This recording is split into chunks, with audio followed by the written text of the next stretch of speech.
Antonio from Akari Press. We're on the Indiegogo, $71,597. Just a reminder, if you want to read the first 21 pages of Brand, the link, of course, is in the description, or you can go to the Indiegogo page right here. Click on this link. It'll let you check it out. Obviously, check out that Santana Baby triple cover pack. If you want it, head on over to Indiegogo. I saw this article. This popped up a couple days ago. I'm on comicbook.com, and it says Jonathan Hickman responds to House of X plagiarism accusations. Now, let me check this out. It says Marvel Comics revival of the X-Men franchise under the direction of scribe Jonathan Hickman has earned many fans for its drastic changes to the popular squad of mutants. Last week's release of House of X #2 with Pepe Larraz and Marte Gracie, oh God, I just butchered that, introduced a major retcon to the character of Moira McTaggart that reframes much of her impact on the X-Men canon in a major light, revealing she's a mutant with the power of reincarnation. Yeah, now, this is when it gets tricky, because this is, however, because of Hickman's previous comments in an interview for one of his other comic books, novelist Catherine Webb has made it clear that she's uncomfortable with aspects of her novel, The First 15 Lives of Harry August, possibly being plagiarized by the new X-Men writer.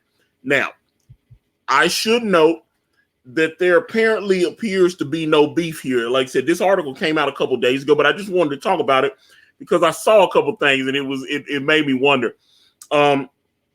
Now, this is Catherine Webb's Twitter here. I actually have it pulled up. Let's see, she wrote this book under the pseudonym of Claire North, but yeah, she's Catherine Webb. And, basically at that particular time, she was noting that there were some similarities.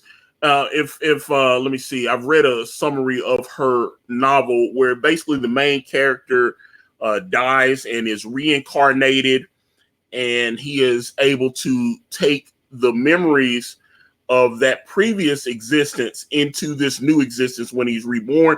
Obviously, House of X, I've seen some of the stuff in House of X where they're showing like the present, they're showing the past, and they're showing like way into the future. It's similar. I don't know if I would say he plagiarized it. However, some people pulled up, because that's one thing. An accusation gets made and people decide that they're going to pull up. They're going to start digging. They're going to look through social media.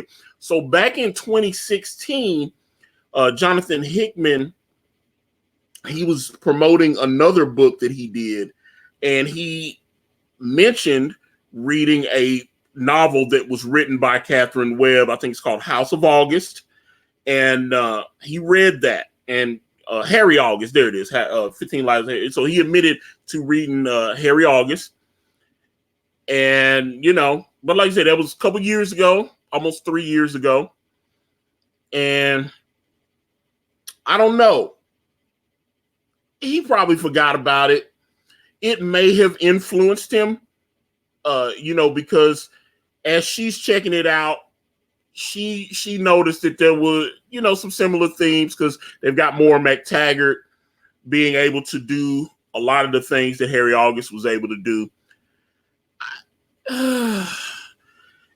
It's kind of shaky ground for me. So my big thing in this, matter of fact, let me stop sharing because I just want to run my mouth for a minute. But let me pull this up. Okay, so it's very common for an author to read something and then maybe it sparks their imagination, and then they're able to take that and turn what they've read into something different. It's an inspiration. I don't know. Well, let me use myself as an example. You see this book here. This is Hulk number 286. It was written by Bill Mantlo, and the reason I've kept this book was given to me when I was Wee Lad by my father. And the reason I mention it is because I drew inspiration. I've always kept this book because this is where I got the idea to do the character of Penance in my comic book. Where you can see here, this is a character called Spear. I don't think they've ever, after Bill Mantlo stopped writing the Hulk, I don't think they ever went back to that character. But the basic premise is Bruce Banner had a floating AI that was able to, it was able to talk to him. It had its own personality. It wasn't just like, hi, I'm a robot. It was that kind of thing. It was able to actually talk to him. It was, self-aware, able to just float around and do everything. And that's, fast forward like 30 some odd years later, I was, when I had the idea, I had the idea for Brand in 1998. So I had that idea.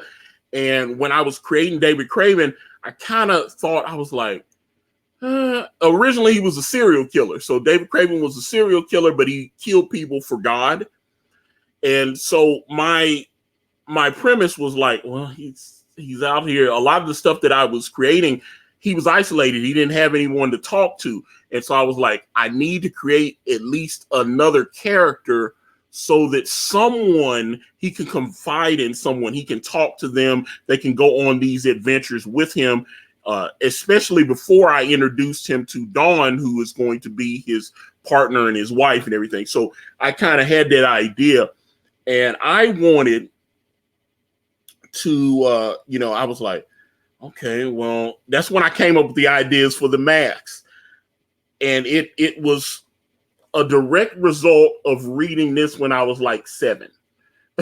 So, but I've always acknowledged Bill Mantlo. So Jonathan Hickman admits that in 2016, yeah, he read the novel, with the Harry August novel. Fast forward to 2019, House of X. So like I said, he did the reincarnation thing, but he also he responded because Bleeding Cool wrote an article, and I would pull up Bleeding Cool, but Bleeding Cool gives my computer like cyber age and stuff, so I didn't want to do that. But he responded everything, and again, there's no beef between Catherine Webb and Jonathan Hickman. They seem to have both taken the high road. There's no lawsuits pending, none of that kind of stuff. In fact, I saw Jonathan Hickman say, yeah, I read Harry August. It's great. Go out and pick it up. And then I saw Catherine Webb on the Claire North Twitter. She was like, she said the same thing. She was like, hey, if you're coming, because a lot of people started finding her on social media after these accusations came out. And she was like, hey, if you're here because you read House of X and you liked it, please check out Harry August. If you would, let me know what you think. If you haven't read House of X, please check it out. So they're telling each other to read each other's works. They're not taking shots at each other. I wish more people would take the high road on situations like this. One thing I did notice, now here's another reason why I want to talk about it. I noticed that Rob Liefeld was tweeting about this, and he was sharing the articles on his Instagram. Especially, he put certain things into his Instagram stories, and I was a little surprised by that. I don't know if Rob is upset about something, but the big thing to me, because Rob said he's about to launch a YouTube channel and he's about to start exposing the secrets. So I'm like, what's about to be put out there? Because I also see that he's about to release Brigade finally. And although the people that bought the Kickstarter like 6 years ago and the people that purchased his Brigade Indiegogo, they're supposed to get their copies first. But he's posting like shots of him, doing like characters, arcs and everything, because he doesn't have the rights to Youngblood anymore. it's interesting to me. I was just wondering why Rob was. I was like, does Rob know something? Is Rob putting the information out there that I don't know? I'm curious about it. Because I'm a big fan of Rob Liefeld's. He's a huge influence on me, especially when I was like 14, 15 years old. Rob Liefeld, that was my dude right there. But again, I don't know if maybe subconsciously Jonathan Hickman read the Harry August novel, and then flash forward, he used it to inspire, and then obviously he forgot about admitting that he read it in 2016. And hey, it is what it is. But these things happen. Like if you watch the Flash TV show, they have the Council of Wells. It was Harrison Wells, the scientist on there, and they do the multiverse thing, and that's a clear homage or ripoff of Jonathan Hickman's Council of Reeds on the during his run on Fantastic Four. So I doubt very highly that if he got a check for that, because the Council of Reeds, that was pretty prominent in Jonathan Hickman's Fantastic Four run, which is fantastic, by the way. Read that, please. Jonathan Hickman's a talent. I don't think he's a hack. So if he did this, it was, I believe, unintentional. And they both, like I said, Catherine Webb and him are taking the high road.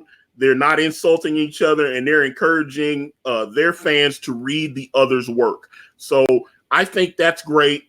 But I am very curious as to what you guys think about this. So with that being said, I'm going to wrap this video up. And if you guys want to reach out to me, I'm on Facebook, Instagram, Twitter, and right here on this YouTube channel. Everywhere is at Akari Press. And if you type in akaripress.com, it will take you directly to my Indiegogo campaign for my comic book series brand with the phenomenal Kane White. We're on Teespring. We're on Amazon.com. The links to those are in the description. Thank you guys so much for watching. Like and subscribe. I'm out.